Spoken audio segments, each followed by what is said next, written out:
Dan percayalah, sampai akhir hayatmu, kamu tidak benar-benar tahu isi hati suamimu.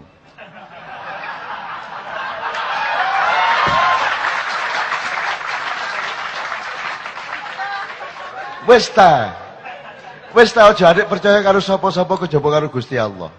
Bojomu nuroni kon bayangno Luna Maya iku.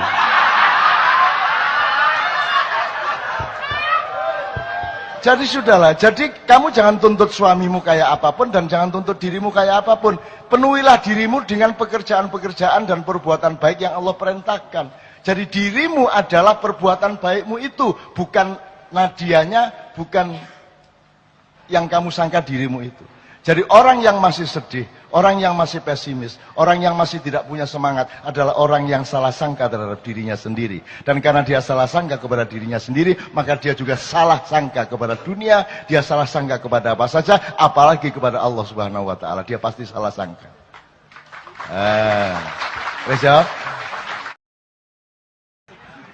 Saya harus singkat dan saya mohon izin Sabrang dan Mas Suko untuk ikut mengingatkan, tapi saya pasti tidak akan saya uraikan terlalu mendalam.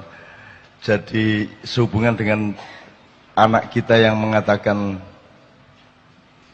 apa itu Mang?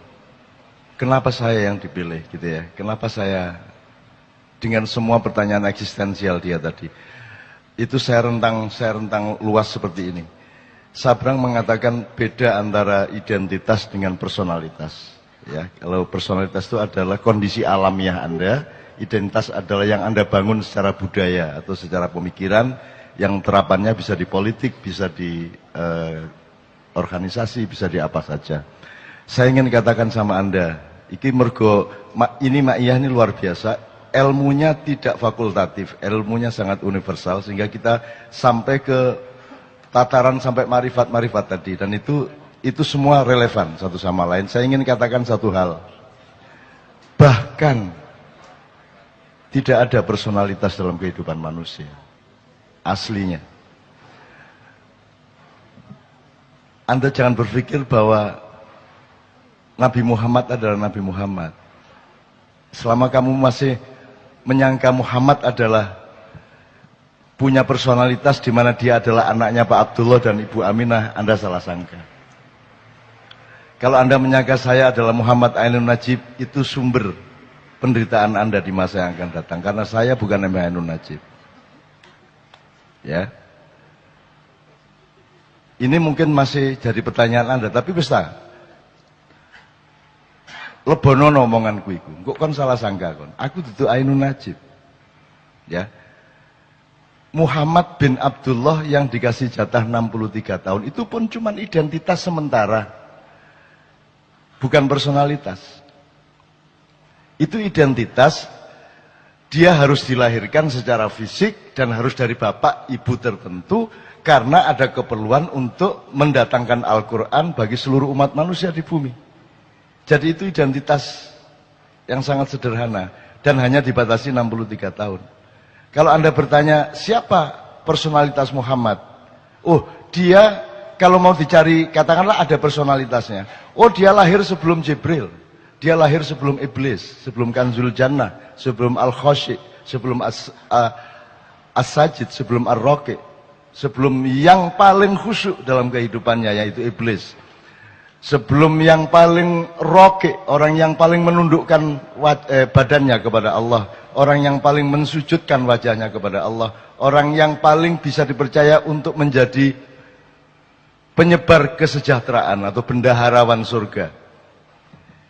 Dia adalah juniornya Muhammad. Jadi Muhammad itu bukan yang Anda kenal di Arab itu. Yang Anda kenal di Arab itu adalah resonansi dari personalitas Muhammad. Lagi, nek ancene kate runu tak dudui kok. Ya, jangan disangka Muhammad bin Abdullah itu adalah personalitas. Itu cuma tugas sementara dan hanya sebentar sekali, yaitu 63 tahun.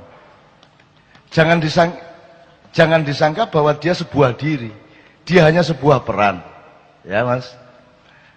Kalau dicari, oke, kalau masih ada personalitasnya, ya Nur Muhammad, cahaya Muhammad, Big Bang kata orang modern. Di mana Allah menciptakan cipratan cahaya yang kemudian menjadi kumparan-kumparan terus kemudian membelah-belah menjadi planet-planet dan galaksi-galaksi, satelit-satelit dan matahari-matahari.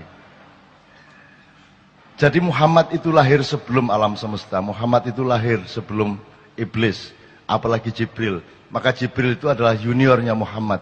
Maka kapan saja Muhammad memanggil Jibril, Jibril akan datang. Bahkan iblis yang disuruh berperan untuk menjadi musuhnya manusia dan musuhnya Muhammad, itu bisa dipanggil, didawui, ditimbali oleh Muhammad kapan saja. Dan apapun yang ditanyakan oleh Muhammad dijawab oleh iblis dengan sejujur-jujurnya. Kalau dia benar-benar musuh, dia tidak akan menjawab sejujur-jujurnya. Dia hanya berperan. Jadi iblis itu cuma identitas, bukan personalitas. Anda jangan salah sangka. Nah kalau dikejar lagi, sebenarnya tidak ada Nur Muhammad.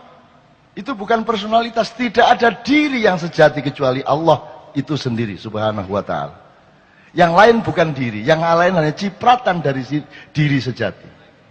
Cetok ya? Jadi kon iku aja tak gopoh karo awakmu dhewe. Kok aku anggitmu kon iku ono ta? Kon iku gak ono.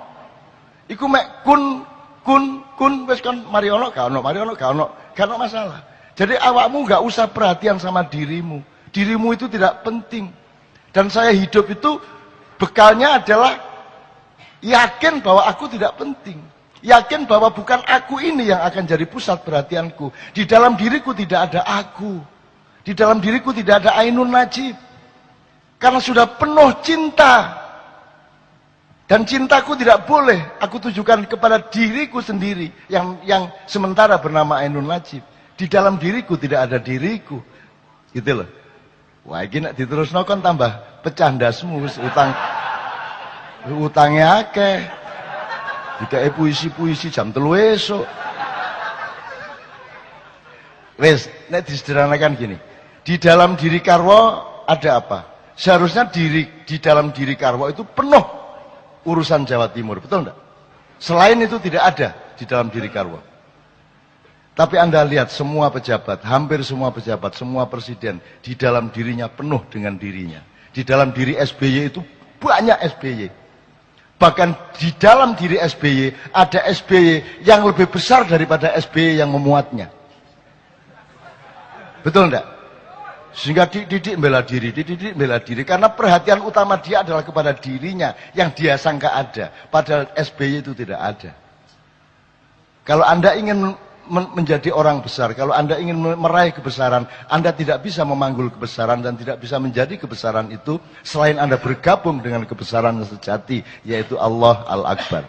Kalau Anda bergabung dengan kebesaran Allah, maka engkau menjadi bagian dari kebesaran itu. Anda tidak bisa diganggu gugat oleh siapapun saja. Gitu ya. Jadi aku nang anakku sing handphone gurung dikekno AA mang ya. Sing arek ndi arek Malang tadi. Sing Nadia, ya bener. Nadia apa yang sebelumnya? Ya Nadia. Nadia, kamu ndak usah pikirin dirimu sendiri dan ndak usah kok aku lah anggitmu aku iku sapa? Kon iku sapa anggitmu? Gak usah kok perhatian awakmu iku. Tapi nek ancane kon ngeyel tiap hari kamu bertanya begitu, kon tak kandhani. Sebentar lagi kamu akan tahu kenapa kamu yang dipilih oleh Allah menjadi dirimu. Radio, ya. 1 tahun kemudian kamu akan tahu kenapa engkau yang dipilih. Cukup 1 menit sesudah kamu tahu apa isi hati suamimu.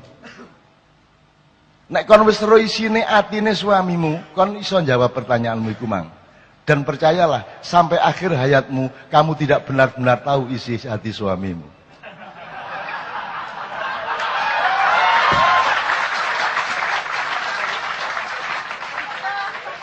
Wes ta aja adik percaya karo sapa-sapa kejaba karo Gusti Allah. Bojomu nuroni kon bayangno Luna Maya iku.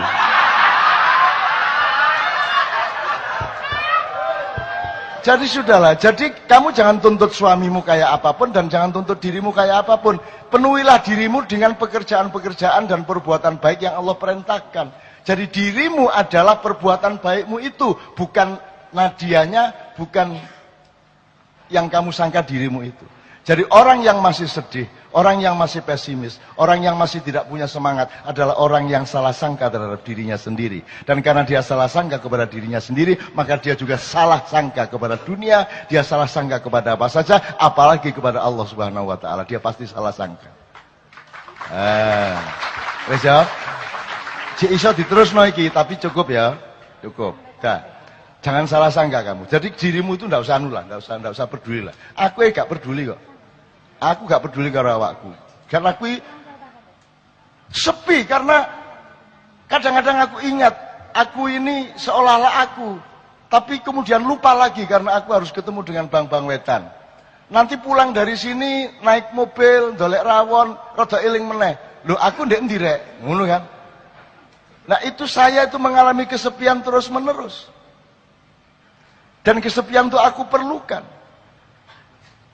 Aku topong rame.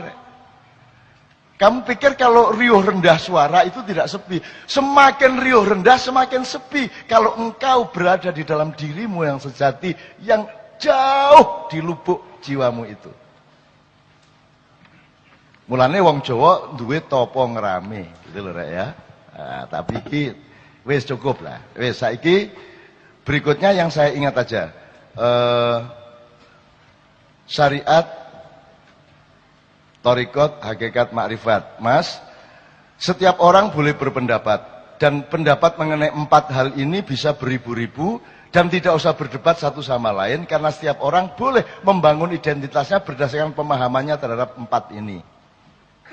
Saya pribadi tidak pernah bisa melihat bahwa 4 ini adalah tataran atau stratifikasi. 4 ini sebuah sistem. Kalau saya bilang tadi menggambarkan syariat adalah ketika engkau naik kapal. Thariqat adalah ketika engkau mendayung kapal. Hakikat adalah ketika engkau terjun ke dalam lautan. Menemukan satu mutiara. Dan makrifat adalah ketika engkau kembali ke kapal dan memegang mutiara. Kemudian berpikir akan aku apakan mutiara ini. Aku hafal kata-kata anakku. Kurang ya opo. Betapa bangganya seorang anak. Yang kalimatnya dikutip-kutip oleh bapaknya sendiri. Di depan orang banyak dan di depan matanya sendiri. Anjane mata nih.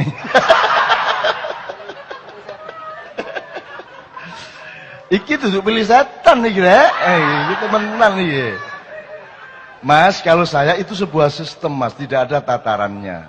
Ini coba nanti Anda analogkan dengan berbagai macam kasus dalam kebudayaan. Tidak ada ono iki level syariat. Loh, tidak mungkin syariat dilakukan tanpa hakikat. Dan tidak mungkin hakikat didapatkan tanpa thariqat. Dan tidak mungkin orang yang berthariqat tidak mendapatkan makrifat. Makrifat itu sederhana. Dari tidak tahu menjadi tahu itu makrifat. Itu ngono tok. Gak angel-angel. Kon gurung tahu mangan sambel, arek umur mulai kelas 5 SD mulai jajal-jajal sambel, maka dia bermakrifat terhadap rasa pedas. Karena rasa pedas tidak bisa dijelaskan. Tidak ada ilmu apapun, dosen manapun, profesor dokter manapun yang bisa menjelaskan pedas itu opo, ya opo, gak iso jelasno. Kudu kok kudu kok dilat iku lombok. Gitu loh teman sekalian.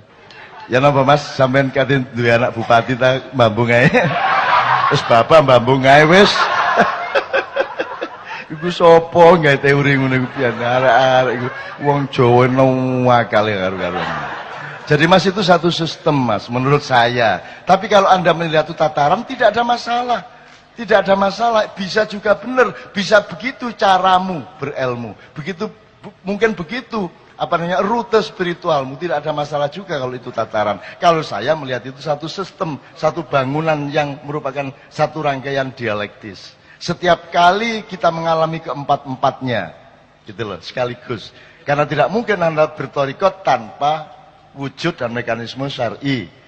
Kan gitu. Gak iso, kudu nganggo iku. Gelem gak gelem karena Anda masih penduduk bumi. Kalau Anda sudah seperti saya, itu kadang iya, kadang tidak ada masalah. Karena saya tidak pernah melihat bumi dari bumi, saya selalu melihat bumi dari atas bumi. Maka aku bisa melihat segala sesuatu yang terjadi di bumi sebagai barang kecil-kecil yang lucu-lucu. Nah, tak kayak padanan sedikit. Anda kenal jadi gini, kalau orang Jawa, iku nek ngomong karo konco kan meso gak masalah, kon gak masalah. Tapi kon karo ibumu wani kon ngomong kon. Karo mbokmu. Mbok kon ya apa sih, Mbok? Yamene gurung gawe kopi. Wani kon ngomong ngono. Apakah itu feodalisme? Bukan, itu rasa kata Sabrang tadi. Rasa. Kamu tidak perlu mempelajari kebudayaan, tapi kamu punya rasa bahwa kalau sama ibu pasti memilih kata-kata yang lebih khusus dan sikap badan yang lebih khusus dan perilaku yang lebih khusus karena kepada ibumu. Demikian juga mungkin kepada Pak Lurah, kepada orang yang lebih tua, kepada teman yang agak lebih senior, kamu juga tidak bisa kon. Jadi itu bukan feodalisme. Jadi kalau ada ngoko, kromo madya, kromo inggil itu bukan feodalisme. Itu ekspresi rasa orang Jawa yang sangat peka terhadap tekstur dari hati manusia. Ya, jadi sekali lagi bukan feodalisme. Jadi nek ana wong ngomong Jawa feodal, iso mbantah saiki kon. Ngono ya. Itu. Dan Anda sarankan gak usah wong luar Jawa ndak usah belajar bahasa Jawa timbang ngelu dhewe. Iki Kyai Kanjeng kepethuk wong Suriname ndek Londo. Sing wong Jawa Suriname iku senengane iku nggodha. Jadi wong Jawa ndek Suriname kan lumayan berkuasa secara sosial. Dadi nek ana negro, ana wong Latin iku diuruki cara Jawa tapi sing elek-elek. Begitu ketemu Kyai Kanjeng ana negro Suriname ngomong nang Kyai Kanjeng, kowe apik, aku apik. Ya. Kowe, iki diterusno gak enak iki. Wah, gak sekanggo. TV Songo kok dibubarno iki. Siapa sing ngalami wingi iku? Oh, pik iki terusno, Pak. Kowe apik, aku apik. Nek kok terusno pik liyane apa ya? Jadi gak usah tak terusno ya. Soalnya nek guruku ngomong dengan mantep. Pek mambu, wah ngono kuwi. Wah ngawur temen. Wah arek-arek akal. Wong Jawa ana wong duduk Jawa diwuruki cara Jawa mesti dikai beli setan niku mang. Nah, teman-teman sekalian, contoh lagi satu lagi supaya saya tidak mengatakan Anda harus merubah itu, enggak, tetap seperti itu enggak ada masalah. Ya. Misalnya gini, sudra, siapakah sudra? Katakanlah saya ambil 3. Orang mengatakan sudra itu kosakata dari Hindu, seta. Ojo, kon itu belajar sejarah. Sebelum ada Hindu sudah ada kata sudra. Sebelum ada NO sudah ada tahlil. Jadi jangan terus mengatakan, oh nek tahlilan mesti wong NO. Gak, NO iku sing gandol tahlil. Duduk tahlile iku melok NO, ojo kualik kon. Gitu loh, Rek. Sadurunge wong NU lahir tahun 26 sudah tahlilan berabad-abad. Nah, sudra itu tidak ada hubungannya sama Hindu meskipun dipakai oleh kosakata penjelasan teologi Hindu. Jadi katakan 3 ya, sudra, satria, brahmana. Itu sebenarnya bukan soal level dan stratifikasi. Itu soal fokus. Kalau orang fokusnya adalah harta benda dan keduniaan, dia sudra.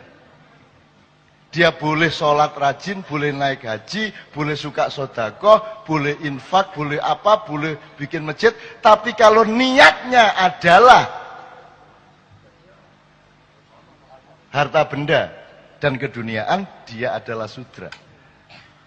Misalnya kemarin kita acara di Klaten, ada desa sumber air yang sangat makmur dan minta kepada kami, Kyai Kanjeng, syukuran dan mengingatkan penduduk, tolong bersyukur para penduduk di desa itu supaya Allah memberi nikmat lebih besar. Saya kondo kalimat terakhir itu agak setuju. Wes ta nek kate bersyukur ae. Wong Gusti Allah mesti nambahi kok. Tapi nek kate kok niat-niati kok Gusti Allah malah ngurangi. Wis tak berbuat baik tok ae wis, bersyukur tok ae. Aja adik supaya ngono to. Ayo setor 1 juta supaya ngono to. Ayo sembayang di Ka'bah supaya niku lho.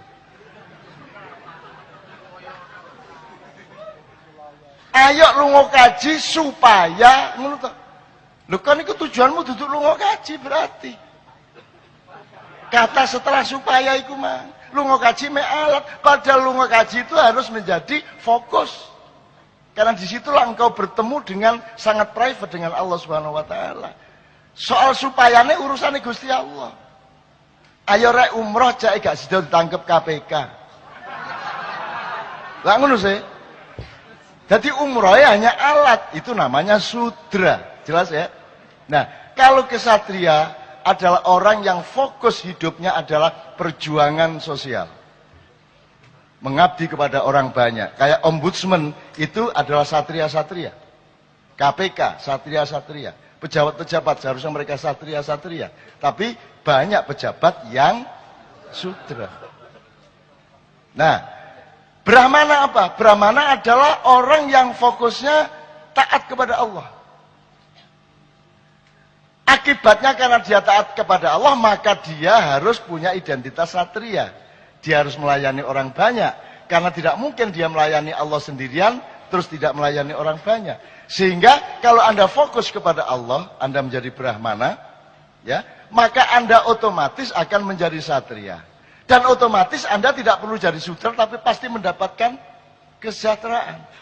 Itu yang saya sebut keris, pedang, pacul. Nek kon lancane hatimu keris temen, makanya Indonesia tanah sing pusaka piye?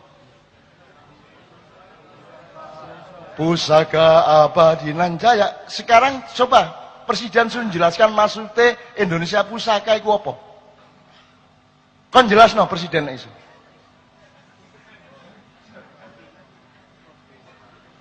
Makanya ndolek presiden iku sing hati-hati. Aku wis duwe definisine wis duwe. Aku wis ketemu tetesan kecil. Presiden kita nanti harus sak kata iku tok wis cukup untuk dandani Indonesia dan membuat dunia takzim kepada kita. Sopo ae kate mlebu macam-macam, nggih kene gak cewek pisan. Nek dengan satu kata itu beres masalah. Tapi gak tak kandakno awakmu. Engko sik. Aku biarkan dia di dalam sunyi di balik daun-daun. Ini ya. Sekarang saya tanya sama Anda. Anda kesini tidak ada gunanya kalau Anda bersikap sebagai sudra. Ya toh? Tapi kalau Anda dari satria masih lumayan. Tapi kalau mau lebih sip lagi dan lebih terjamin lagi, jadilah Brahma. Berpikirnya pelayanan kepada Allah, ketaatan kepada Allah, maka Anda pasti harus taat, harus melayani sesama manusia. Tidak mungkin Anda taat kepada Allah tanpa rahmatan lil alamin. Kan jelas logikanya. Gitu loh teman sekalian.